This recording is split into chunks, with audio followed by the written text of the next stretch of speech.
have a feeling this week's vlogs would be quite short. Hey guys, welcome back to week 3 of Vlogmadan. I can't believe it's already 3 weeks in. It's actually crazy. Today is day 16, so we've officially hit 15 days into Ramadan. So surreal. Alhamdulillah, we made it this far. How's Ramadan for you guys? I'm having a good time, and I didn't vlog. Today's Tuesday, by the way. Today's Tuesday. I didn't vlog yesterday because obviously I usually take a break when I film, so yesterday was my break day. I just didn't feel like picking up the camera, and then I was busy and all that stuff. But I just got back from school. It's 5:30. I got some couple of desserts from Alexandra at Yaya Center. They have like one of my favorite cakes. They're very well made, so I passed by there and I picked up an eclair and I picked up like a tart. I really want to try them. I hope they're not disappointing, but so far none of their cakes have ever disappointed me. I'm wearing a scarf from the Veiled Fragments. This is their casual grey jersey scarf. I've never owned a grey scarf, so this is very interesting, and it's jersey. You guys know how I feel about jersey scarves. Do some editing, eat iftar, then get to do some work. I don't have a lot planned this week. Like I have a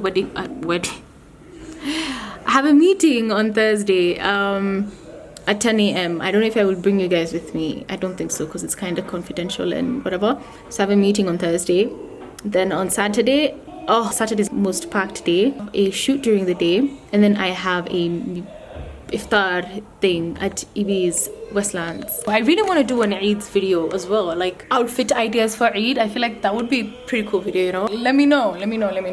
But yeah, long time no see. Hi guys, welcome back. I know I've been away this whole week. This whole week has been a shitty vlogging week for me, but I've been super busy. I'm sorry, but we're headed for a shoot today, which I thought was tomorrow. At least, yeah, I thought it was tomorrow. I even mentioned to you guys I thought it was tomorrow, but it's today, so we're rushing there now. I'm actually dressed. Oh, like jukebox.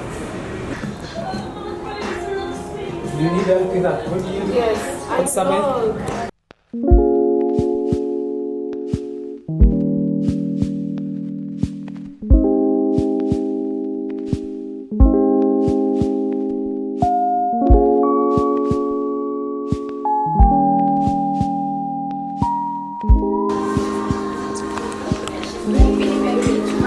What?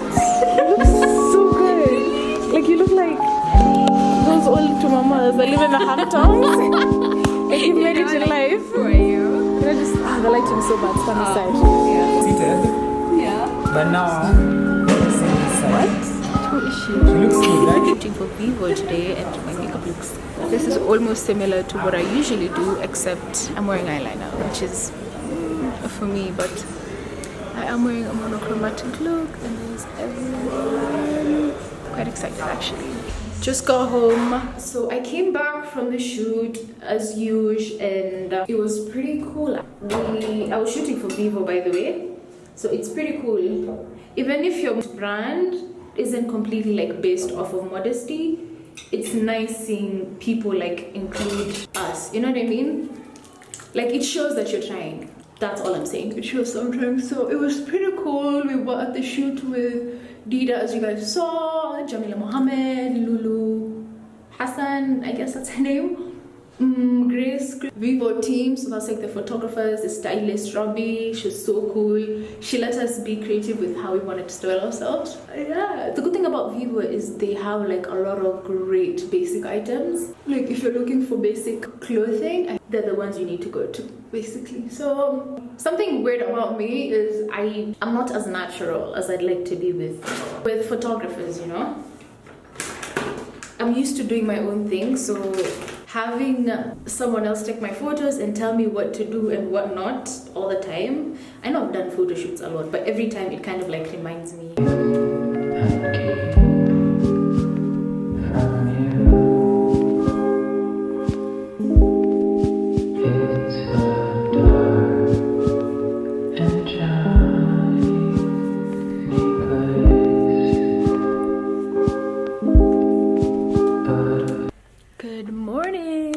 Saturday morning, I'm headed to Zen Garden actually to my nephew and my niece are going for this chef thingy, like this kid activity. So we're taking them, and we're also going to take them to go play, blah blah blah, and all that stuff. So it's quite interesting. Pink's like a pastel pink satin dress, orange sweater and a pastel pink scarf. My makeup is very minimal because I have an iftar to go to tonight, so I decided to do something simple, more natural. Let's go. It's a couple hours later, actually just like an hour later, and I'm finally ready. Don't mind this, is like a new top I'm wearing. Catfish. Anyway, this is my outfit. I will insert like a photo. It's like this wrap dress, so I'm wearing like a pair of jeans underneath. Actually really cute, very denim, very blue. I don't know why I decided to go with this, but I actually like this look. I'm headed now. The event starts at 6. I just got to Ibis. It sounds like Iftar's hotel in Westlands for the food report, like monthly event. Basically, they just go to a couple of restaurants every month. Okay, once a month, and they review the food. So they were kind enough to invite me and my girl Ifti here. Last time in my vlog, we did talk about modest fashion. Okay, so what's your take on modest fashion, especially here in Kenya? First of all, do we look here or do we look there? We look here. I know this is a bit distracting. A bit, you think? But you look here. But even here is fine. Asking what's my take on modest fashion? Yes. Okay. For one, I think it's finally like people finally understand what modest fashion is, because just a few years ago, people had no idea what that is. Modest fashion was just a plain black abaya, and that was that. So yes, people now start to get it, but I struggle with actually getting modest pieces in your mainstream stores. Yeah. So they'll either have high-thigh slit or too tight, or you have to layer it with 10 other things. Yeah. And when you do find modest pieces, it's ridiculously expensive. Do you feel like some sisters who sell make them locally, but have such bad quality? So like, right? it's so exactly. It's like there isn't like a middle ground for us. You know, we have to compromise either on the quality or the price. Yeah. Because I feel like a lot of people actually do make legit clothes. They treat it like high-end clothing, like luxury clothing, right? Yeah. So for me, that's like the biggest part. But I'd like to disagree, because I don't think everyone knows what modest fashion is. For example, I was at a meeting like last week, and I mentioned like what I do, and I was like, oh, I do modest fashion, and they're like, what is that? Like, what do you mean? I'm like, I dress modestly. I'm Muslim woman, so I just show people how to dress modestly. And they're like, we've never heard of that. We didn't even know that was a thing. I think they don't call it modest fashion. They call it hijabi fashion. Yeah. They're getting there. Slowly but surely they're getting there. Do you feel like the brands that have startup, there's competition? Do they have competition? Like amongst themselves, do you think like it's fair competition, or you know?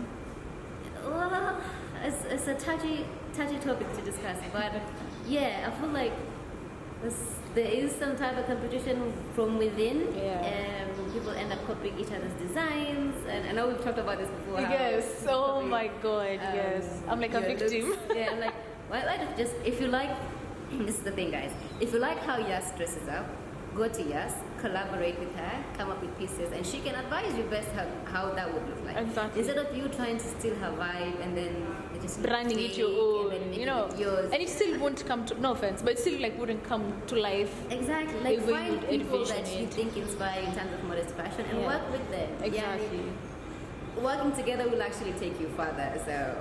And I feel like the reason why modest clothing is like quite expensive, or when it's not expensive, it's moderately charged, like the quality is compromised. I feel like it's because we don't have like a legit like textile industry here, so people have to like outsource the fabrics and that, or like they have to outsource their tailors and whatnot. So I think like also you kind of have to give them some slack. But also something I was told was cheza ligi yako. Like if you can't afford, it's fine. You know, you don't have to force it and say. But I have met a sister who does really reasonable pieces. She's based in Uganda though, but she does really reasonable pieces and very good quality. And I wish she was here so that she could be like my go-to exactly in Uganda. And she has to ship. It's really cool. I feel like even there's a lot of like stores in Mombasa which sell really good stuff, and I find it so hard for me because then I have to think of struggle with Mombasa because transport, nini. So those are the questions I needed to ask you. At least I have your 2 cents on it. Yeah. You don't. Okay. Disclaimer, because you're gonna see this and you're gonna judge me, but I am very awkward with videos. And I don't know how I'm friends with these people, but you know, when I grow up, like immediately we turn on the camera, like her mood changes. She's like a completely shy, different person who we do not know. Yeah. But you'll get used to it. Hopefully soon you'll start your own channel. Yeah, you're pushing it. Anyway, so I just wanted to ask you that. Thanks for your 2 cents. We're waiting for iftar so we can eat. I hope the food is good. I heard it's a buffet. Yeah. Oh, it is. Yeah, it's a buffet, so I'm super excited. Well, we have.